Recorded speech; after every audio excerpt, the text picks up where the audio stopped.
محمد وعلى آله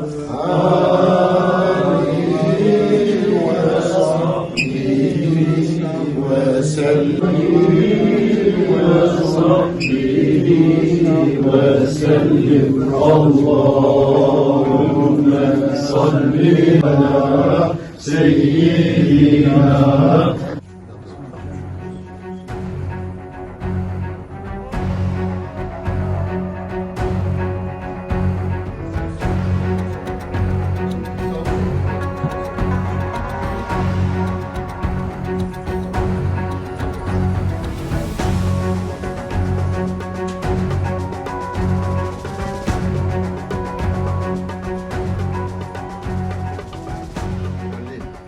İkhvan kardeşlerim, Tarikatül Aliyetül Kadiriye Bilyaniye'nin reisi, dünyadaki reisi olan pirimiz, üstadımız Şeyh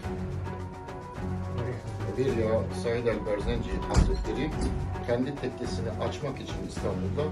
إخوتي الكرام أحبتي الأعزاء سررنا بقدوم شيخنا الجليل رئيس الطريقة العالية القادرية البيلانية في العالم يقود تاج الأولياء وسلطان القلوب حضرة الشيخ السيد ويليا سعيد البرزنجي حفظه الله إلى بلدتنا إسطنبول الطيبة وفي هذا شهر ربيع الأول المبارك الذي تشرف بمولد النبي صلى الله عليه وسلم وذلك لافتتاح التكية المباركة رسمية في إسطنبول. Ağır bir sorumluluk üzerimize aldık. Onlar da bizi liyakatli ve ehliyetli görerek bu hizmeti yapmak için hadim olarak bizlere görevlendirdi ki bu da bizim için çok ayrıca bir şereftir. هذا الافتتاح لا يخص المكان فقط بل هو إحياء للقلوب والأرواح وبأمر شيخنا فتحت هذه التكية المباركة وإن شاء الله ستفتح تكايا أخرى في أنحاء مختلفة من العالم.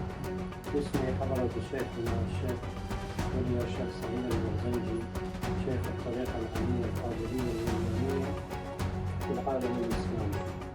نشكر فضيلة الخليفة إبراهيم في حسن ضيافته وتقدير شيخنا السادة ذرية آل بيت نبينا محمد صلى الله عليه وسلم وخدمته في طريق الدين طريق الشريعة والطريقة في خدمة الطريقة العالية القادرية الوليانية ونسأل الله تعالى أن يوفقه لما يحب ويرضى وأن ينشر الله على يده السلوك والطريقة الرشد والهداية المستفيدة للدارين إن شاء الله. بارك الله فيه وفي مريديه. Öncelikle Tarikat-ı Aliye Kadiriye Bilyaniye İstanbul Tekkesi'nin halifesi İbrahim Yavlikaya'ya göstermiş oldukları güzel karşılama ve hizmetlerden dolayı Salli ala seyyidina Muhammedin ve ala la ilahe illallah la ilahe illallah